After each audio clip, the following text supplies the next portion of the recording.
I'm Dan Johnson talking to Sid Lloyd, who's going to tell me, well, first of all, tell me a little bit about this aircraft, Sid, and then I want to go into why you picked this airplane. So, first things first. Sure. Tell me a little bit about what attracted you to the airplane. So, this is an Aeroprakt A22. There's about 1,100 of them that have been manufactured. I think there's about 70 that are in the U.S. and Canada currently. And we were looking for a very basic, solid trainer that would be easy to fly, easy to land.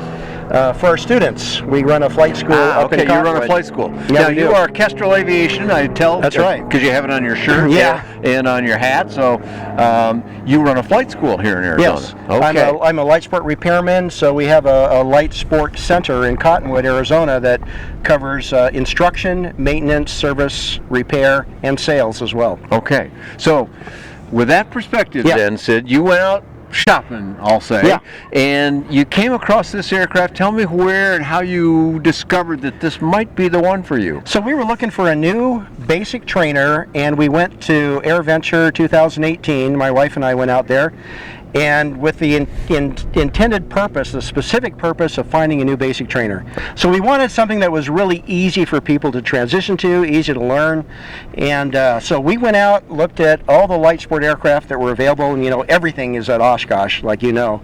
And we were down watching the light sport aircraft fly, and I saw a yellow version of the A22 flying, and I was just really attracted to the way it flew and the way it landed. It looked very simple. I took a good look at it. It was heavy duty. It looked like it would be very easy to maintain and repair, which is another big thing with me. So I was lucky to get a demo flight, and I really loved how it flew. And the importer was telling me that there's a new model that was just coming in a couple weeks, the A32. And so about a month later, my chief flight instructor, who has 28,000 hours of flight time, he's flown everything that has wings, he and I flew out to Tennessee. We spent a full day testing out the A22, every kind of regimen that we could, and then we spent another full day testing out his big brother, the A32, the new one. And at the end of the day, we decided that the A22 was really going to be our new primary trainer and probably the optimal choice for us. Okay, now tell me more specifics about the airplane. Why did it do that for you? You said, okay, it takes off and lands easily. Takes off and lands easily. But what do you mean by easily? Well, number one, this is kind of a draggy airplane. Okay. Which means that it's easy to slow down. So when you're coming down, you can add power to maintain your glide path and bring it in low. It has a very low stall speed, 32 knots. True airspeed is about, I see typically 92 knots true airspeed. Okay. So it gets you around town pretty good. Right along. Yeah, it's not bad. 110, 12 miles an hour like that. It has full span flaperons. So you have really good controllability all the way down to stall. And so it's easily controllable, it's forgiving. This really thick cord wing that it's got. Yeah, you get a pretty good picture of that here. I was kind of looking over your shoulder toward your motorhome there, and you can just see where the wing bulges up here, which gives you a perspective on how thick the wing is. It's very thick. It's very forgiving in turbulence, which is important here in Arizona, where we do flight training in the summer, mostly just in the morning, because it gets just too thermally. The other neat thing about this is visibility. I mean, you take a look at these. This has a massive wide cockpit in here, 50-inch wide cockpit. When you're sitting in the cockpit, you can literally look down past your hip, straight down to the ground.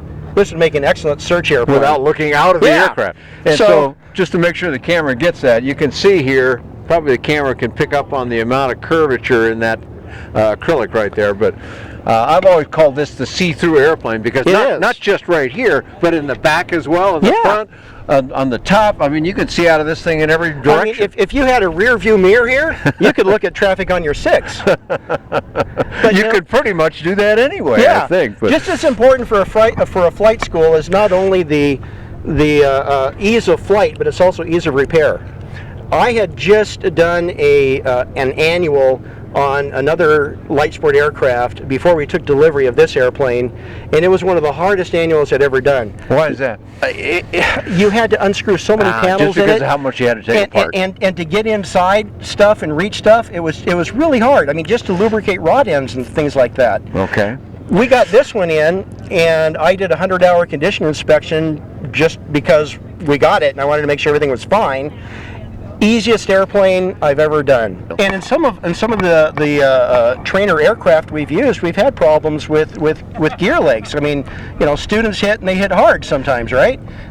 They don't mean to, but it's just part of the learning process. If you can't make mistakes, you can't learn anything. Exactly. Therefore, you're going to have a hard landing. Yeah. Maybe quite a few of them. So I wanted something that was easy to repair, and the tempered aluminum gear legs, just a couple bolts, pull it out, put in a new one. This airplane is sold around the world in very hostile areas where you aren't going to find an A&P, and so it's made to be easily repairable. Ah, okay. They've got like copper brake lines, which you can find anywhere, and it's easy to. I mean, you can even get Lexan and cut out your own piece of Lexan if you have a crack in the windshield. Ah, okay. It's easily repairable. So yeah, you can tell I like it. These folks come out of Kiev, Ukraine. I've been to the factory there many years ago. I suppose it's changed by now, but I was impressed with the dedication of a bunch of fairly young guys, not real young guys, but these are people that I ran into who had worked for the great big Soviet airplane companies back when, then the Soviets all collapsed, and a bunch of these guys found themselves with nothing to do. Yeah. And so they decided to start building light airplanes. They know what they're doing. So many good airplanes have come out of Eastern Europe. Because of a lot of that. Yeah, a lot of people building, transport or military fighters or whatever. So those people use those skills to build an airplane like this, but they knew it needed to be something they could work on, they could do things with, and that's the benefits you're finding. And the other nice thing about this is there's a lot of options you can order. So it comes with either a center stick, or a shared stick, or yoke. And we're finding that a lot of rusty pilots who took their training in Cessnas and Pipers love coming back home to the yoke. And so this yoke system in this particular airplane, along with the 912IS engine that we have in it, has been just ideal for us as a basic flight trainer. A lot of us like a joystick better. Yeah. And once you get used to a joystick, maybe you do think that's better. It's a personal choice, of course. But the vast majority of people who have been trained in the last maybe 2 generations or more did so with a yoke. That's right. So that's what they're comfortable with, and why not give them what they're comfortable with if they're rusty pilot guys? Yep. So you mentioned the engine as well, and I heard you telling another gentleman you really like the 912IS, huh? I love the 912IS. It's always been my policy not to get cutting edge technology. Let's wait and get the bugs out of it. The 912IS now, it's based on a proven platform, and the injection system has all been worked the bugs out. Oh, I love not having to balance carburetors anymore to synchronize those carbs. And when I throttle this thing back at cruise to 97% power, I'm getting about 4 gallon, 3.9, 3.8 gallon per hour fuel burn of 91 octane MoGas. It's wonderful. To me, the IS engine, the 912IS engine, introduced the below 4.0 numbers. Yes. I hadn't seen numbers that low consistently. But in flying a number of these aircraft down even 3.2. Now this is just cruising along at altitude. Of course, this is not taken off, but still, it has the capability to get down to those really low numbers. Not only is this a good trainer, but it's also a good backcountry airplane. We've got these little spats on the back to keep the gravel and the mud from flying up underneath. The camera can show them, but there's a little flap on the back of it there that keeps stuff from flying up off the wheel into the fuselage. Works great, so you don't get gravel knocking up under the fuselage or anything, marking it up.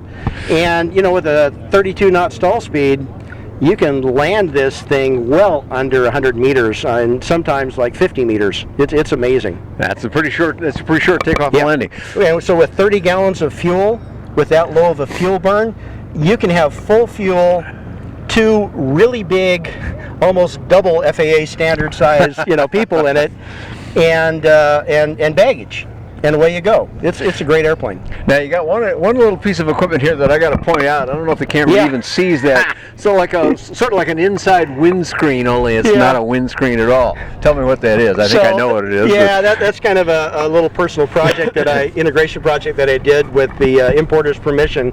It's a HUD, a heads-up display. And as you know, HUDs for general aviation are like 25 grand. Yeah, right. I think there was a HUD I saw at Oshkosh that was for 2,000. And it was that a great number deal. has come down. Yeah, it used to be even higher than that. Right? Whoa, that's a pretty precious thing. And here you've got it in an inexpensive airplane. Yeah, so I wanted to see how cheap I could do it. Would you believe $549.32? Is that right? Now the only thing is you also need a GRT EFIS to hook into it. I see. But that's it, and it works great. It really does work great. Cool. Yeah. All right. So the students are enjoying flying the airplane. Yep. When they go out and fly in the aircraft, give me just a little bit of how they experience the aircraft compared to other aircraft you may have used in the past. Yeah. The comments we hear back from them is number one, visibility.